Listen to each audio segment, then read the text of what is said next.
Welcome to another episode of In a Van. This episode is entirely about Francois Peron National Park, or Francis Peron National Park, however you want to pronounce it. But look at this. Look at this. It's pretty specky. So, yeah, we're at Big Lagoon, and this episode will basically just be exploring the national park, going right up to the Cape, have a look around, because it is beautiful. Weather hasn't been sensational. We got some uncanny weather coming through, but yeah, lots of fishing, bit of full driving, lots of exploring, and yeah, so check it out. Woomerall Station, tick. Fantastic 5 days at the station, artesian spas, good price. It's pretty hot though, because obviously there's no cool water except for the bore showers, which are nice, but you don't have anywhere cool to swim. So we are heading back to the beach. So 2.5 hour drive. In 200 metres, turn left onto National Route 1. National Route 1, turn left. 2.5 hour drive on through Denham and on to a Big Lagoon beach campsite. Excellent. So, see you at the beach.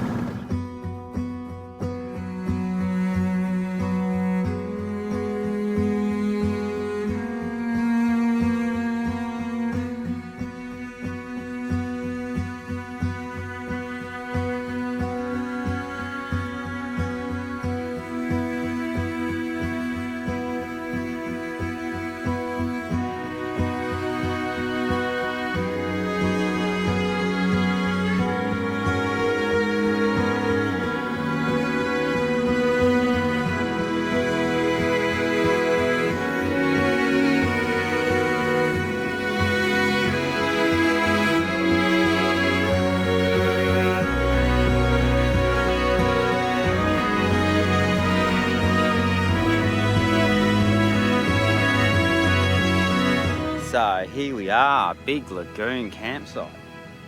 It's an awesome little spot. I spoke about it at the beginning, so I won't go into too much detail, but it's $11 per adult. It's, hello Eli, $11 per adult. It's an extra $3 for kids over 6. So it's costing us $25 a night. All the campsites are the same. Big Lagoon's the only one you can get a van into. All the other ones up further north. There's another 4 campgrounds, which is the Gregory's ones, the one just before the Cape, and then Harold's Bluff on the other side. All the same price. So you kind of pay once and then you just sort of camp wherever you want. You can pay on the way in. You can either pay in Denham at the Tourist Information Centre, or there's camp hosts usually at Big Lagoon, and you can pay them with cash. Limited mobile reception here, as it is all over the national park. And then, you know, it's got your basic, it's got drop toilets that are all over the place.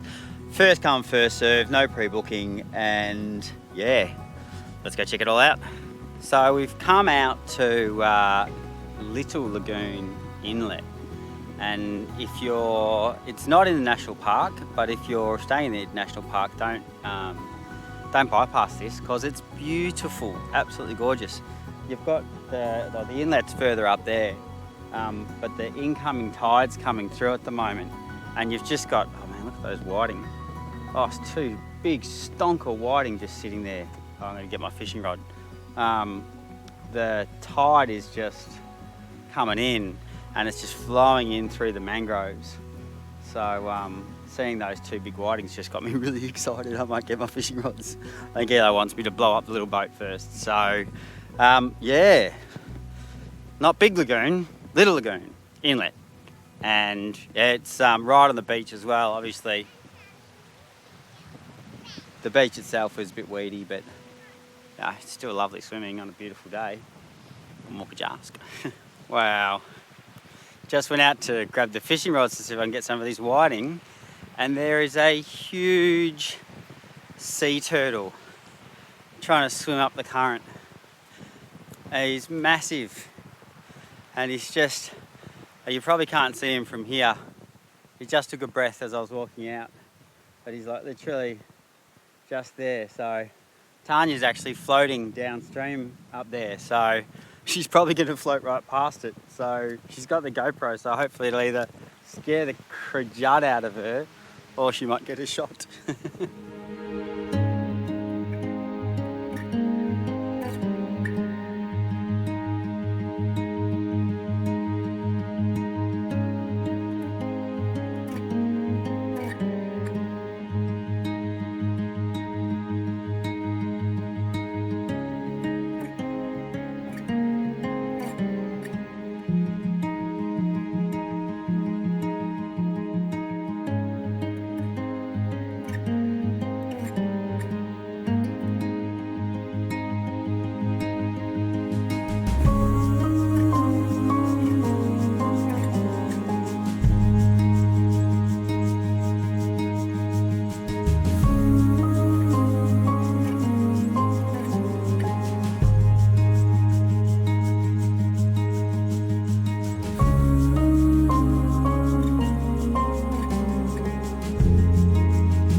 Okay, Francois Peron, or Francis Peron, whichever way you want to look at it, National Park. So today, currently we're here at Big Lagoon. So the order is we're going to go down here and then go all the way up to the Cape. So it's about, I don't know, 2 hour drive, is it? An hour apparently. An hour drive. But what we want to do is we want to check out all of these little spots along the way. Do some fishing. We've got the swags on board too, just in case we want to do an overnighter if we're catching lots of fish. And then, yeah, maybe we'll come back or maybe we'll stay somewhere up here. We'll just kind of see how we go. So, yes, Cape Peron. Cape Peron. Cape Peron. That's Oui. Oui. Oui. Oh, wow. Tanya actually speaks French. Petit. Got us by when we were over there. So anyway, let's check it out.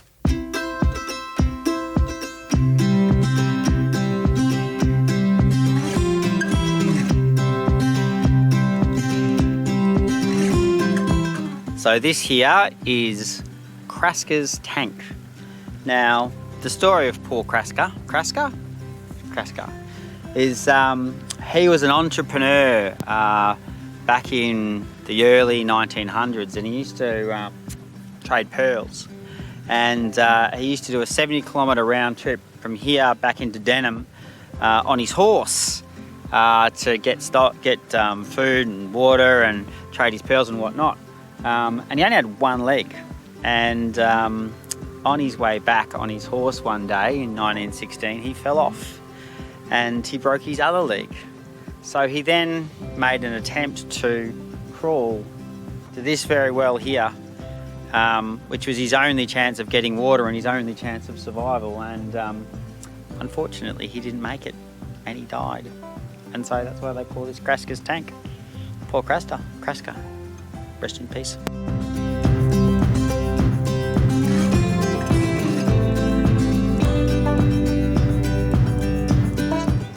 Stop number 1 is Cattle Well. Supposedly good fishing, not for us though. We got that much. So that's all butterfish. Well, look, it should be okay, but they weren't the biggest fish in the world. So we've got, look, there's a feed there. We'll come and eat those. They're all deboned. But yeah, let's move on. This is Cattlewell. The weather's not great, but we were just fishing off the rocks there, and it was just like banging every time. So we spent about an hour here, but the weather's getting a bit bleh, so we'll see how we go. Next stop.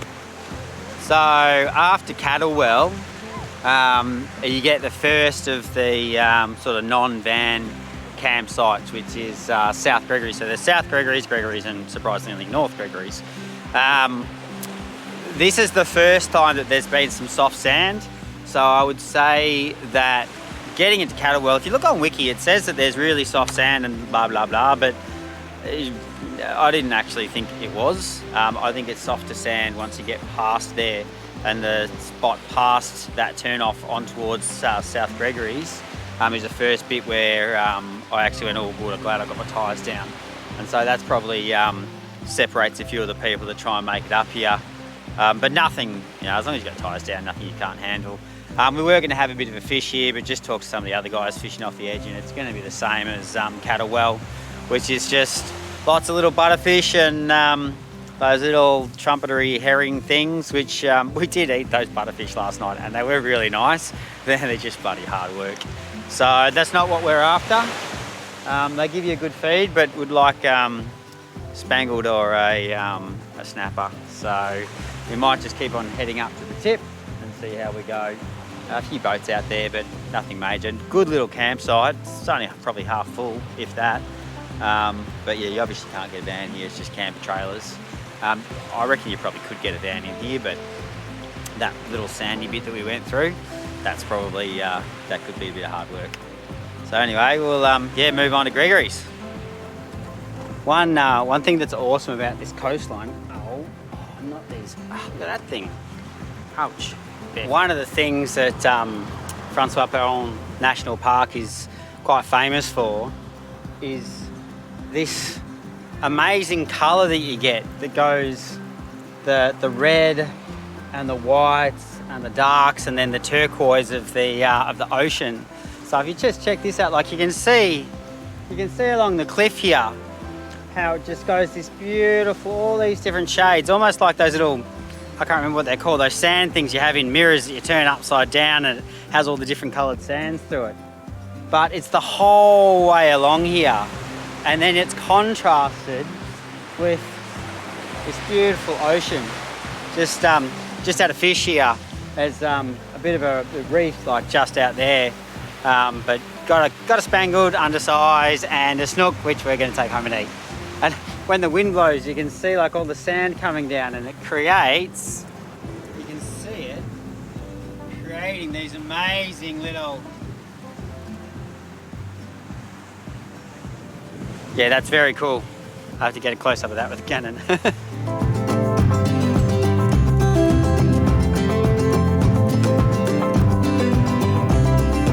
On the east side of the national park is Herald Bight. It's again pretty spectacular, but this is where there used to be an old canning factory. So the fishing boats would bring the whiting in, and back in the early 1900s they'd can it up here and then ship it back to Denham, and then that closed down and they put a big freezer here to store it and ship it back, and then it all got closed down, and all that you see left here is like a concrete slab. But it's a gorgeous beach. Sees a fair bit of traffic, I reckon. But you can camp here. It doesn't have designated spots or anything like that, but there are some people camped up on the beach. It also used to be an area for the curlers, and so you can see littered all over the beach is this beautiful pearl shells left over, and they're just everywhere because this was a booming pearling industry back in the early 1900s.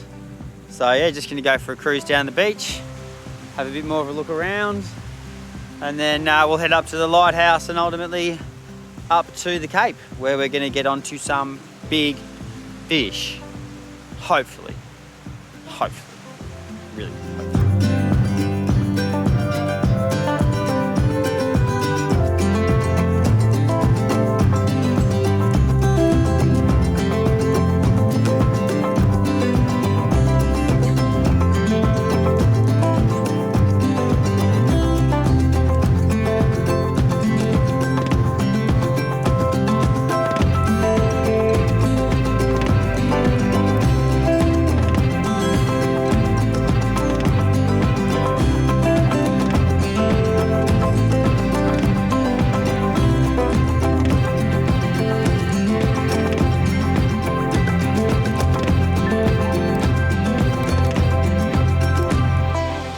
said it before and I'll say it again.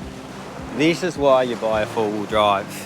Because you can just, I mean, we've been exploring around this area, just following random tracks along the water's edge for about an hour or so. And we've pretty much come to the end of the road here. But, oh man, the scenery is just spectacular. We're going to climb up the top of this big red rock here now, or the red cliff face, but I'll just come up here so you can see. Look at this. You've got this beautiful ocean behind us, and then you've just got this big red contrast of the rock, and then over there you've got the mangroves, and there's this big sand flat through there that we might see if we can walk out to. But yeah, this is spectacular, absolutely spectacular. And you'll notice we're here with, you've probably seen them before in the Lancelin episode if you're watching the Dirty Lux guys. If you are going to come out to places like this where there's no mobile signal, very soft sand, all kinds of things that can go wrong, so it's always good to have someone else tagging along for good company, and also just in case you need to get unstuck or go to help or that kind of stuff. But yeah, more exploring. How amazing. So just along these caves here, there's like these little dens, and something has dragged a kangaroo in here, a small kangaroo. A dog, dingo, drop bear, who knows? But it'd be I mean, they've got to get up here. How very odd. And then check this out. Shark Bay at its ruggedest. Look at that, huh?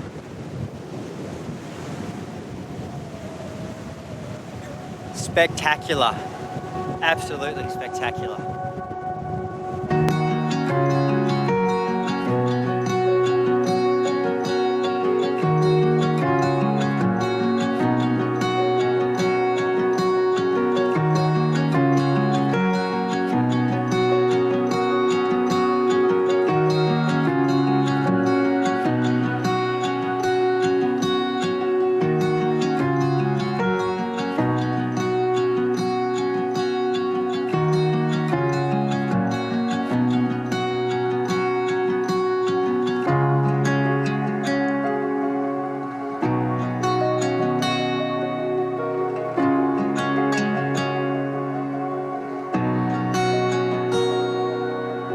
Tell you what, I have seen some impressive lighthouses in my time, and Skipjack Point is definitely not one of them.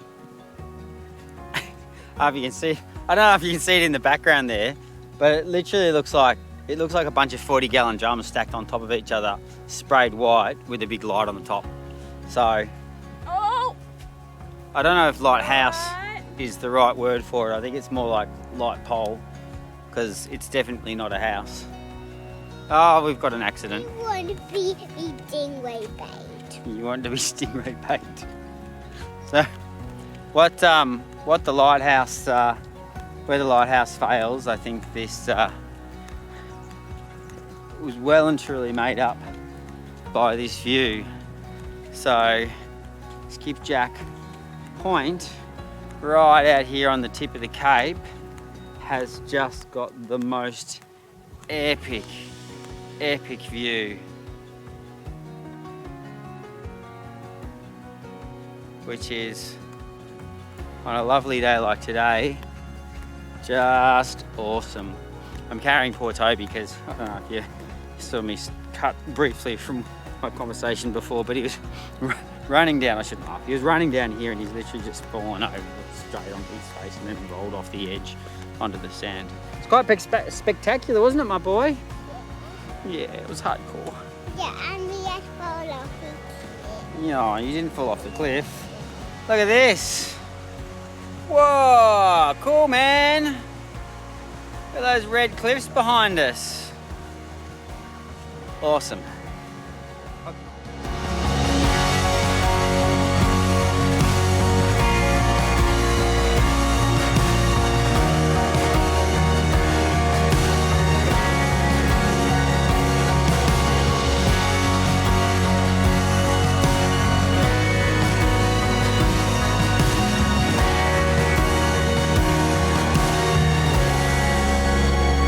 Here we are, Cape Peron, the most northern tip of the Francois Peron National Park. And look at this, it is absolutely gorgeous. So look, I'm not going to lie, I've actually been here 3 times already. So just thought I'd share that. Because we've been fishing here and I've been snapped off that many times. I've like upgraded all my gear. 100-pound line, 100-pound leader, big hooks, all that jazz. So we've set ourselves up here for a couple of hours. The sun's setting, and I really, really hope we can catch a fish. Tanya caught a ray when we were here last time, but that's not what we're after. Either a big trevally or a big snapper. Trevallies have got to be 30 centimetres, so that's fine. Snappers have got to be 50, pink snapper. So, fingers crossed.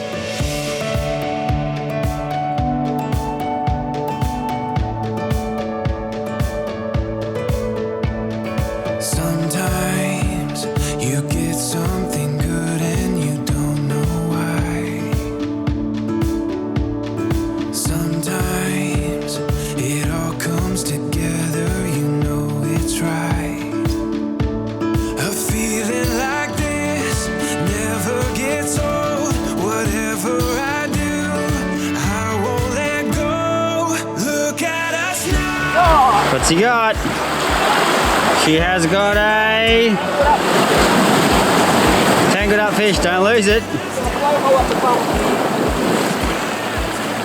Yay! Ho-ho-ho! All right! What is that, like a tuna?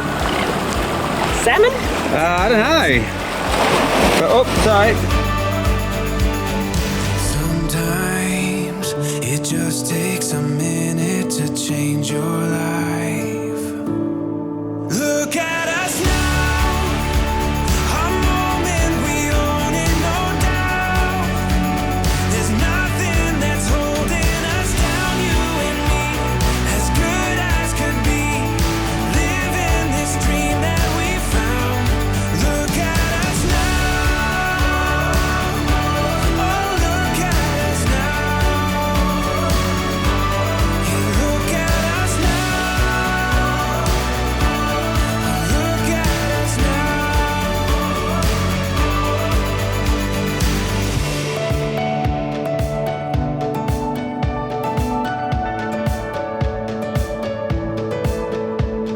Looks like our lovely weather may have come to an abrupt end. We just checked the forecast and it's going to be like cloudy and 25 for the next 5 or so days. So that's probably our time here. But we've used the opportunity to come out to Peron Homestead, which is just next to the Big Lagoon. It basically just goes through all the history of the place. It's a bit of a walk and there's some hot bars there as well. So yeah, just going to go for a bit of a walk around, check out the homestead, talk to the boys about the history of the place. And Francois Peron, who in the 1800s did a lot of the scientific work, which obviously eventuated in the naming of this national park after his efforts. So yeah, let's check out the homestead.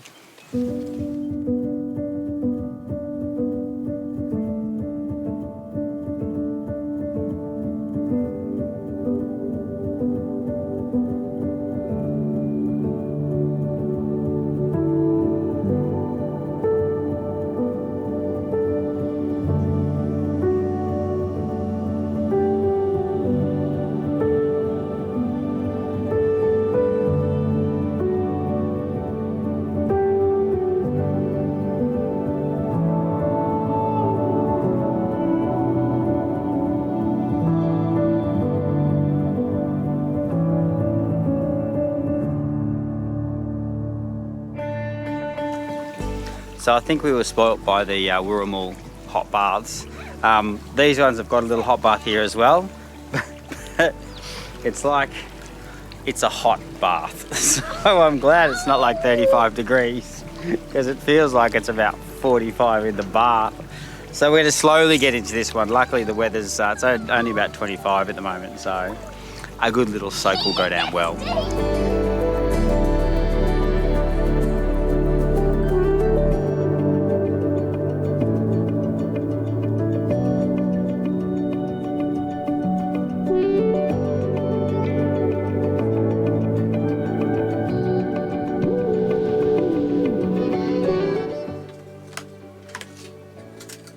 So I would love to say that our trip is all sunshine and amazing views and all of that kind of stuff.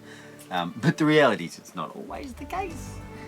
So it's Shark Bay down at Francois Peron National Park, and it's been chucking it down. So all the red sandy stuff has just turned to mud. And we're just going to be stuck in the van. So it's when you really appreciate your family bonding time, because look, Tans just gave me. We're in here. We're going to be we got some food, so we've got some good chips and dips and all that kind of stuff. And literally, it's just going to be back-to-back movies in bed all day. Because if the kids go outside, they're going to get absolutely filthy. And I mean, for anyone that's seen that red dust stuff, like it just, once it's on something, it never comes off. So yeah, check outside. It is wet and windy and raining, and yeah, van life, eh?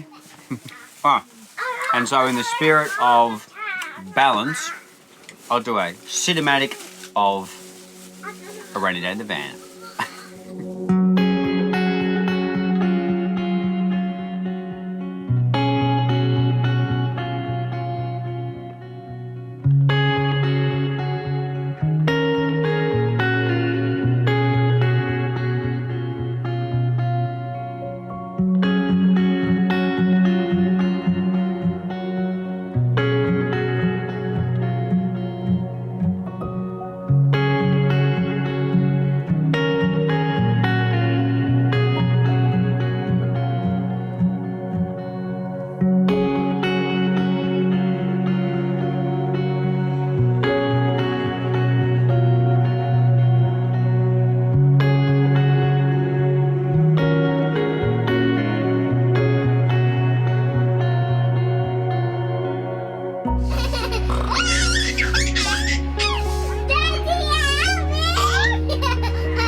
Okay, so it's now 6 o'clock, and what was it first? It was Ace Ventura, then it was Waterboy? We watched something in between.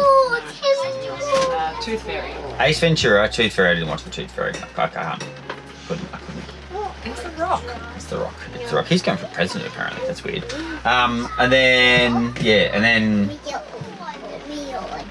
the Waterboy. Is it the Waterboy? Everyone loves Adam Sandler. Everyone loves Adam Sandler. And it's still raining outside. We've given up and the boys have got unrestricted on their iPad, which is okay because there's no internet. And someone's playing with blocks. Started the rebound. And a bottle of wine. And we're having fish for dinner. And it is like, it hasn't stopped raining and it's seriously just mud outside. So you can see some guys coming in now. And it is just super wet. So I'm not sure what the tracks will be like. He's filthy. You see down the side, it's a white troopy, and he's absolutely filthy. But anyway. And our caravan's a disaster. And the place looks like a bomb's hit it, but you know. Hashtag van life.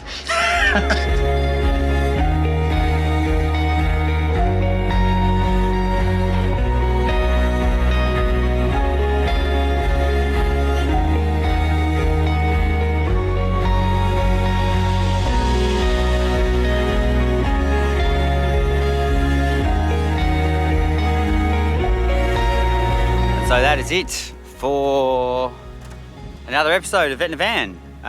Thank you for watching. Hans is down there fishing. The weather's come good again. Tomorrow we are going to head to Monkey Mia. Check out some dolphins and whatnot. But yeah, Francois Peron National Park.